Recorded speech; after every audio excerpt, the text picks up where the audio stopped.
Olá, hoje nós vamos falar um pouquinho sobre métodos contraceptivos e doenças, ou melhor, infecções sexualmente transmissíveis. Bom, os métodos contraceptivos, eles são fundamentais para prevenção uma gestação não planejada, principalmente no caso de adolescentes e de jovens adultos que tenham vida sexual ativa, né? Além de facilitar o planejamento familiar. A escolha de um determinado método, ela deve levar em consideração alguns fatores. Por exemplo, é o caso da idade, do número de filhos que a pessoa já tem, da compreensão do método, né, da tolerância para a utilização daquele determinado método, do desejo do casal de ter uma gestação futura e, inclusive, a presença de algumas doenças crônicas que podem se agravar com o uso de um determinado método. Essa tabela que eu coloquei aqui, ela mostra a eficácia de alguns métodos. Muito da eficácia está relacionada à utilização correta daquele determinado método. Então, está mostrando desde métodos com baixa eficácia, tá? Qual é o caso dos métodos que são considerados comportamentais, né? O uso somente da geleia espermicida, até aqueles que são considerados de maior eficácia, né? O caso dos métodos hormonais e dos métodos cirúrgicos, que são métodos definitivos. Mas isso tudo depende, né, os outros, muito da forma como ele é utilizado. Bom, os métodos comportamentais ou de abstinência temporária são aqueles que vão identificar o período fértil, ou seja, o período da ovulação, e evitar as relações sexuais nesse período, tá? Exemplifiquei aqui a tabelinha, mas tem outros métodos também, como é o caso do muco cervical, da temperatura basal e o coito interrompido. Também são métodos comportamentais. A tabelinha, ela vai se basear na contagem dos dias do ciclo, evitando as relações nos dias próximos à ovulação. Então, aqui seria, né, o 14º dia, porque a maioria das mulheres tem um ciclo de 28 dias, evitar, né, que esse aqui seria o dia da ovulação, 3 a 4 dias antes ou depois, que seria o período para se evitar as relações sexuais. Esse método, assim como os outros comportamentais, são de baixa eficácia, tá? Esse aí aumenta a sua eficiência se ele é utilizado com outros métodos, no caso da camisinha masculina ou feminina e das geleias espermicidas. Porque depende muito da vontade, da boa vontade, digamos assim, da pessoa em utilizar, e às vezes o desejo sexual pode atrapalhar um pouquinho. O método no muco cervical, ele leva em consideração modificações no muco, né? Que é uma secreção expelida pela mulher que se torna um pouco mais espessa antes da ovulação. A temperatura basal, ela se baseia no aumento da temperatura da mulher quando ela está no período fértil, mas na verdade ele é mais utilizado para quem deseja engravidar, porque aí sabe o momento certo de ter relação sexual. E o coito interrompido, que é a retirada do pênis do canal vaginal antes da ejaculação. Todos esses métodos, lembrando, são de baixa eficácia. Os métodos de barreira, eu listei a camisinha, o diafragma, o espermicida. Vocês estão vendo a imagem do DIU, eu não coloquei ali porque o DIU, em algumas bibliografias, ele é considerado como método de barreira, em outras não, ele é estudado à parte, né? Mas eu coloquei aí porque está dessa forma na apostila de vocês. Então, os métodos de barreira são aqueles que impedem o espermatozoide de subir até o colo do útero, né? Então, eles vão evitar que o espermatozoide entre no útero para evitar, né, ele subir pelas tubas uterinas e a ocorrência da fecundação. Então, a gente tem aqui a camisinha masculina e feminina, se bem utilizada, é um método de grande eficácia. O diafragma, que é esse cone flexível que é colocado na entrada, né, no fundinho da vagina, na entrada do colo do útero. Então depende do tamanho do colo do útero, né? O médico é que vai ver qual o melhor, o tamanho ideal a ser utilizado. E O ideal é que ele seja utilizado juntamente com o espermicida, né? Pode ser colocado de 15 a 20 minutos antes da relação sexual e retirado entre 6 a 8 horas após, né? Não vai atrapalhar na relação e nem no ciclo menstrual. Pode ser usado também juntamente com a camisinha e também pode ser utilizado no período de amamentação, tá? É um método que não é descartável, né? Se bem cuidado, questão de higienização pode durar de 2 a 3 anos. O custo também não é alto. A desvantagem é a disciplina para o uso. Os espermicidas são cremes vaginais que têm propriedade espermicida, ou seja, de matar os espermatozoides, né?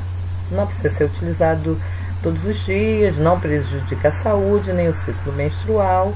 A desvantagem seria o período, né, que é curtinho, a ação de 2 horas, então em alguns casos vai necessitar reaplicação e pode causar alergias também. O DIU, que é o dispositivo intrauterino, ele é uma estrutura de uma peça de plástico, né, que é com cobre, que é colocada no interior do útero. O cobre ele vai bloquear a atividade dos espermatozoides, então vai dificultar o acesso ao óvulo, evitando a gravidez. É um método que também é de grande eficácia. Pode, como vantagem, a gente pode falar que ele pode permanecer no útero durante vários anos e não precisa de muita disciplina, né, para você utilizar, mas em alguns casos, né, casos de gravidez, de câncer de colo do útero, malformação do útero, mulheres com hemorragia ou com anemia contínua, ele não é indicado.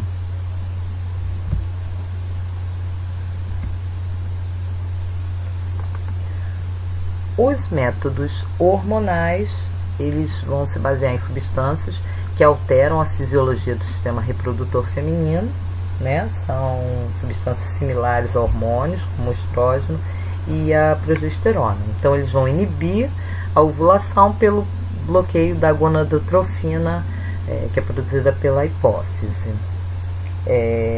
Esses métodos, né? Estou mostrando aí alguns. As pílulas, o implante subcutâneo, né? Esses têm hormônios, principalmente aqueles que são derivados da progesterona e que inibem a ação da hipófise, né? Inibindo a ovulação, como eu falei.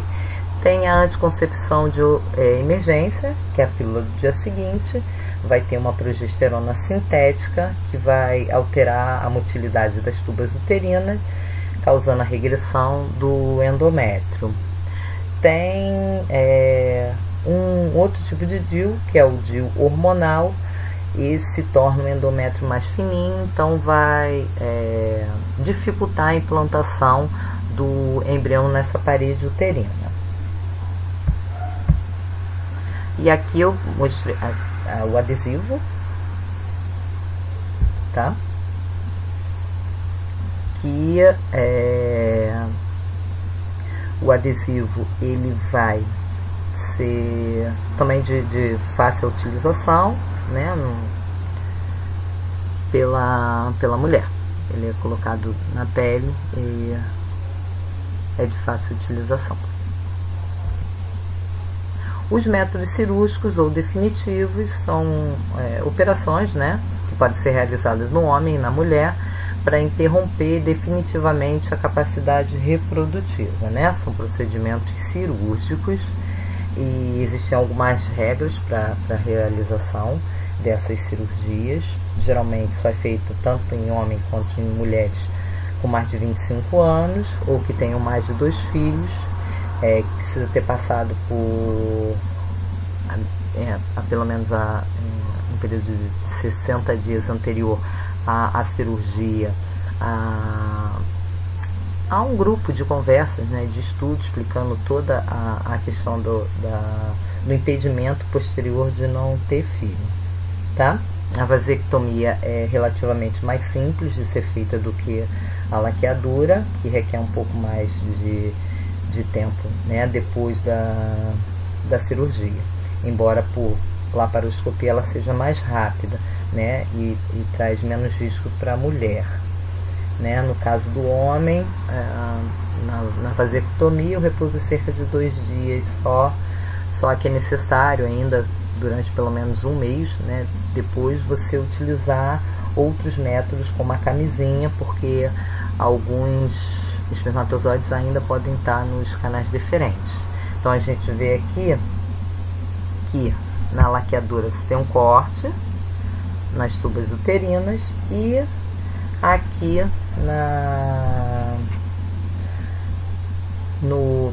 na vasectomia você tem um corte nos ductos deferentes, tá? No caso da vasectomia, os espermatozoides eles não vão estar mais misturados ao sêmen, mas isso não vai interferir nem na relação sexual, né? Na questão da ereção e nem na ejaculação, tá? O que só não vai ter é a presença dos espermatozoides no sêmen.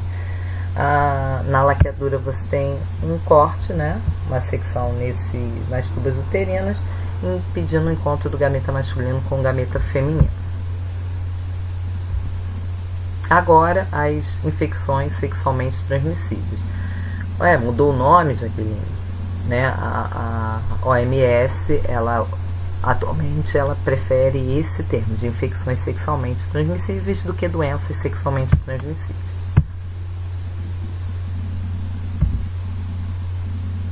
Bom, as infecções sexualmente transmissíveis são transmitidas principalmente por contato sexual sem o uso de preservativo, né? Com uma pessoa que esteja infectada, e muitas vezes tem sintomas que são aparentes, né? No caso de corrimentos, de feridas, de bolhas ou de verrugas, mas muitas pessoas são assintomáticas, então tem que ter muito cuidado com isso, tá? Então o corrimento pode aparecer nos órgãos sexuais, né? A coloração pode ser variada e pode também ter um cheiro forte e provocar coceira. As feridas podem aparecer na região genital ou em outras partes do corpo, podem ser feridas dolorosas ou não. As verrugas geralmente estão relacionadas à infecção pelo HPV. Geralmente elas não causam dor, tem a aparência que parece uma couve-flor. O tratamento vai variar de acordo com a doença, né? Algumas são mais fáceis, outras são mais difíceis, né? O tratamento é mais prolongado, só que se elas não forem diagnosticadas e tratadas a tempo, elas podem levar a complicações mais sérias e até mesmo a morte, né? Como eu falei no quadro anterior, algumas elas não apresentam sintomas, nem no homem nem na mulher. Então é fundamental, né, que pessoas com vida sexual ativa elas estejam sempre sendo consultadas pelo médico, né? É importante também utilização principalmente da camisinha, né?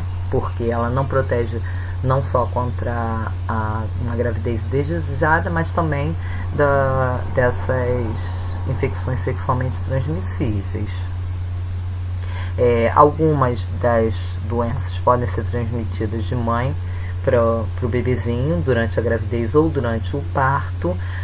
Algumas delas podem causar interrupção da gravidez ou causar lesões graves no feto. Outras também podem ser transmitidas pelo sangue contaminado, né? Compartilhamento de seringas e agulhas, no caso de drogas injetáveis. Então, aqui primeiro tem, digamos assim, entre aspas, a mais famosa de todas, a que causa maior preocupação entre as doenças sexualmente transmissíveis. Ela é causada pelo HIV, que é o vírus da imunodeficiência humana. Ela não possui cura, né? Aquele coquetel que é utilizado é para prolongamento da vida do paciente, ele não cura a doença. E o HIV, ele compromete justamente o sistema imunológico, já que esse sistema tem a função de proteger o nosso organismo contra agressões externas, né? De bactérias, de vírus, de parasitas, tá? Então, o indivíduo ele se torna mais vulnerável a contrair outras doenças por não possuir uma boa defesa. Como sintomas, a gente pode falar da queda de imunidade, né? A perda de peso, fraqueza, febre, linfonodos inchados e o aparecimento dessas doenças oportunistas. O método de prevenção: evitar o contato com sangue, com sêmen, com secreções vaginais, o leite materno, né? Mulheres que são HIV positivas, elas não podem amamentar. O uso de preservativo nas relações sexuais e não compartilhar agulhas ou seringas. O HPV, que é o papilomavírus humano, e também é conhecido como condiloma acuminado, né? Ele ocasiona essas verrugas, geralmente indolores, e essas verrugas podem aparecer na região do ânus e da genitália, mas também em outras partes do corpo. Alguns tipos de HPV estão relacionados ao câncer de colo de útero, mas geralmente eles são responsáveis pelo aparecimento de verrugas que não são cancerígenas, tá? A prevenção dessa doença é feita por vacinação e com o uso de preservativo nas relações sexuais. A herpes, ou herpes simples, é causada pelo herpes viride.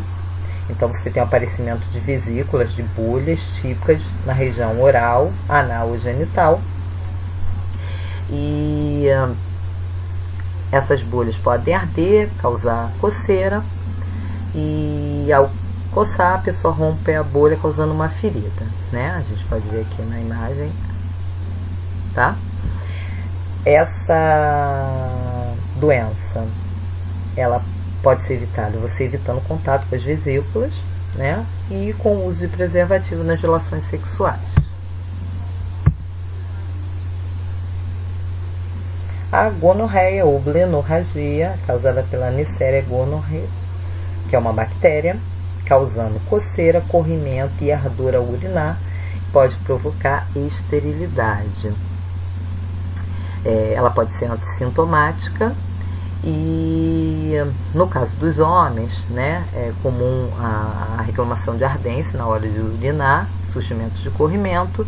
Nas mulheres pode causar sangramento fora do período menstrual, corrimento e dor ao urinar. Essa doença atinge principalmente o colo do útero.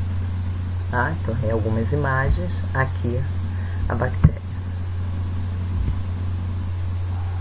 Sífilis, causada pelo Treponema pallidum, que também é uma bactéria. É uma doença grave, que, se não tratada, pode causar complicações mais sérias.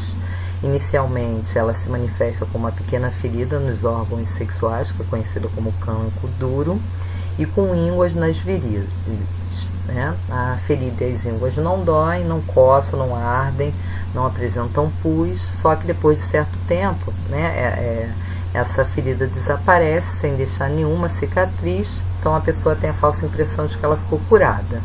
Mas se ela não for tratada, ela vai avançar no organismo, surgindo manchas em várias partes do corpo, inclusive na palma das mãos e dos pés, né? Como a gente vê aqui nessa imagem. Queda de cabelo, cegueira, doenças do coração, paralisia e pode até mesmo levar à morte. Aqui a bactéria. Clamídia. Esqueci de falar. A sífilis, assim como a gonorreia, o uso de preservativo durante as relações sexuais é a melhor forma de prevenção. Bom, a clamídia é o linfogranuloma venéreo, é causado pela Chlamydia trachomatis, que é uma bactéria, causa lesões com inflamações na região genital, né, inflamação nos linfonodos. Também pode ser prevenida com o uso de preservativos. Tá? Em alguns casos pode ter corrimento, com um corrimento clarinho. Mulheres podem ser assintomáticas, mas a bactéria pode infeccionar o útero e as tubas uterinas, provocando uma infecção grave e trazer complicações, né, mais sérias, né, como dor durante as relações sexuais, uma gravidez atópica, né, que seria a gravidez nas tubas uterinas fora do útero, o parto prematuro e até esterilidade. E por fim, a tricomoníase, que é causada por tricomonas vaginalis, é um protozoário. A importância do uso preservativo, assim como todas as demais, né? Os sintomas: corrimento vaginal e ardor ao urinar, geralmente é assintomática no homem, né? Ela é de mais frequência de ser sintomática no caso das mulheres. Ela pode causar um corrimento amarelado, um cheiro bem forte, às vezes prurido, sangramento após a relação sexual ou dor durante o ato sexual ou quando urinar. Então, como eu falei, ela pode ser assintomática, o que facilita bastante a transmissão desses agentes infecciosos, né? Também é o caso da gonorreia e da clamídia também. Quando não tratada, pode evoluir para rompimento prematuro da bolsa, né? Da bolsa amniótica, o que pode provocar um parto prematuro. Então é fundamental procurar o médico em caso do aparecimento de algum desses sinais, ou regularmente, né, pelo menos uma vez ao ano, aquela que tem aquele ou aquela que tem vida sexual ativa. Ok? Bom, chegamos ao final de mais uma aula. É um grande prazer falar com vocês. Um grande beijo, morrendo de saudades, e até a próxima.